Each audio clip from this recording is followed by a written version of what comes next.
Audio Jungle.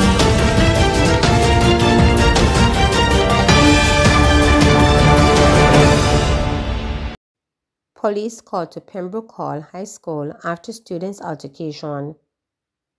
Police were on the scene of a brawl reportedly between students at Pembroke Hall High School. At least one student was observed with a bloody face during the incident. It's the latest in a string of violent incidents in schools.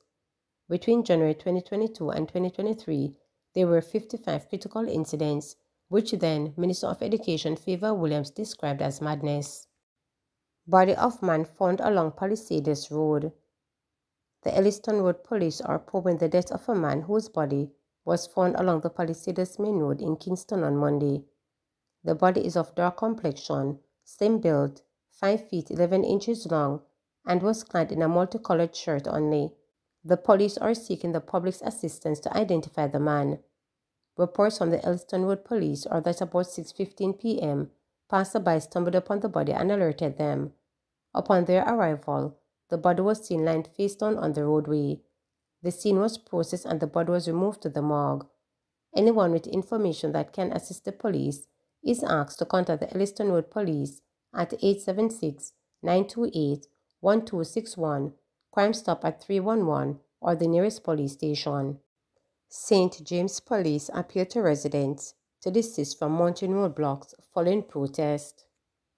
St. James Police are maintaining a presence in sections of the parish to prevent the remounting of roadblocks along the roadway following demonstrations yesterday morning.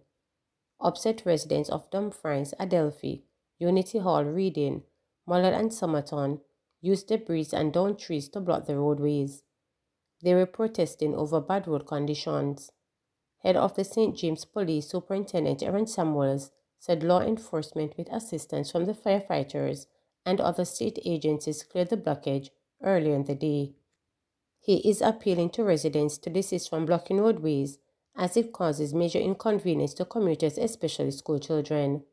Superintendent Samuels is also appealing for residents to be patient as repair work is already underway on some of the roads they protested about. So the Adelphi Main Road and the Somerton Main Road, they are cleared now with the assistance of the Jamaica Fire Brigade and other persons with heavy-duty machinery. We're able to clear those roads. The police are maintaining a presence within the space to ensure that the roads remain clear. And we are asking residents not to block the roads. It's a great inconvenience to residents within the space and persons doing business in and around St. James. Also, quite a few students were not able to attend school, and it's a great inconvenience and setback to your own children. So we are asking that persons desist from doing that. It further cripples the infrastructure, and we want to ensure that, the roads remain clear, that persons can travel and do business freely. I am not sure in terms of Adelphi, but by my hall where there was a small demonstration, Deputy Mayor Dwight Crawford, he met with them and that was cleared. But I know that the political directives have indicated that repairs have started on the roads in Adelphi, and they were quite unclear why the demonstration took place when work had already started. So we're just asking residents to be patient and to allow for the road work to be done. There's a lot happening in St. James in terms of repairs and infrastructure development. So at times things will be a little hard, but just bear with the state agencies while they do their work. Opposition calls on government to act swiftly to resolve hotel workers' grievances. People's National Party (PNP) President Mark Golden is demanding that the government take immediate action to address employment issues in the tourism industry, which have led to a series of strikes over the past weeks. The latest of these protest actions took place on Monday when the staff at Excellence Oysters Base in Trelawney walked off the job as they demanded that their employers provided increased wages, including overtime pay, additional staff buses, and more uniforms. This followed similar action from workers at Iberia Star in Rosehall, St. James, Royalton Negril, and Secret and Breathless Resorts in Freeport, Montego Bay. The ongoing unrest in our tourism sector is a direct result of poor governance. For too long, the Minister of Tourism has neglected the critical needs of the local industry. The high cost of living, inadequate transportation, and poor road conditions have placed tremendous pressure on hotel operators and workers, bringing the situation to a boiling point he stated. He called for the government to establish a joint council as a mechanism for constructive dialogue to protect the rights of tourism workers and uphold the decent work agenda of the International Labour Organization (ILO). This is not just fairness for our workers, it is essential for the long-term sustainability and growth of Jamaica's tourism industry, a critical part of the Jamaican economy. Tourism workers are major contributors to the strength of brand Jamaica, and their concerns must be taken seriously. We must provide an ecosystem where both workers and hotel operators thrive, Goldness stated.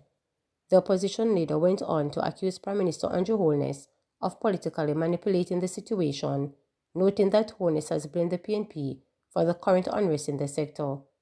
It is disrespectful to the serious concerns of tourism workers to suggest that they are being politically manipulated when they take action of having their grievances addressed. Instead of the Prime Minister seeking to pass the buck by blaming the People's National Party for current unrest in the sector, he should take responsibility for failing to address these issues in the sector over the past 9 years. The PNP will continue to advocate for the protection of workers' rights and the establishment of mechanisms to ensure a sustainable and harmonious tourism sector. We recognize the importance of creating a balance that ensures hotel operators can run their businesses effectively, maintain visitor satisfaction, and operate sustainability, Golden added. He stressed that this is a pivotal moment, requiring the government to act swiftly and decisively to prevent further damage to destination Jamaica. I call for a comprehensive analysis of the industry as a matter of urgency and a cohesive response from the Ministers of Labour, Tourism and Transport to address the challenges facing the sector, Golden stated, while urging the government to listen to the voices of the workers. It is clear that workers in the tourism industry are resolute in their demands for fair compensation arrangements, an end to recurring short-term contracts, and better working conditions. The ongoing unrest in our tourism sector is a direct result of poor governance. For too long, the Minister of Tourism has neglected the critical needs of the local industry. The high cost of living, inadequate transportation for tourism workers, and poor road conditions have placed tremendous pressure on hotel operators and workers, bringing the situation to the current boiling point. It is frankly disrespectful to the serious concerns of tourism workers to suggest that they are being politically manipulated when they take action to have their grievances addressed. Instead of the Prime Minister seeking to pass the buck by blaming the People's National Party for the current unrest in the sector, he should take responsibility for failing to address these issues in the sector over the last 9 years. The PNP will continue to advocate for the protection of workers' rights and the establishment of mechanisms to ensure a sustainable and harmonious tourism sector. We recognize the importance of creating a balance that ensures hotel operators can run their businesses effectively, maintain visitor satisfaction, and operate sustainably. Craighead Council rubbishes no invitation claim by McCluskey in Manchester North East. Political rivalry is heating up in the ruling Jamaica Labour Party camp in Manchester North East since Ardeshaw's announcement that he will not be seeking re-election. Earlier this week, Craighead Councillor Omar Miller rubbishes claim by Hydran McCluskey that the educator was not invited to the constituency's Jamaica Labour Party conference on Sunday. Both Miller and the principal had applied to take over from Shaw as a JLP aspirant for the constituency. Please note that Ardeshaw has always held his conference this Sunday before the national conference in Kingston, and hence it is a fixed date for us to have our conferences. I have been a council for the past 13 years, and this has never changed, not once, Miller said in a voice note on Tuesday. Always the Sunday before our annual conference, the Jamaica Labour Party conferences are public gathering and therefore doesn't require any special invitations.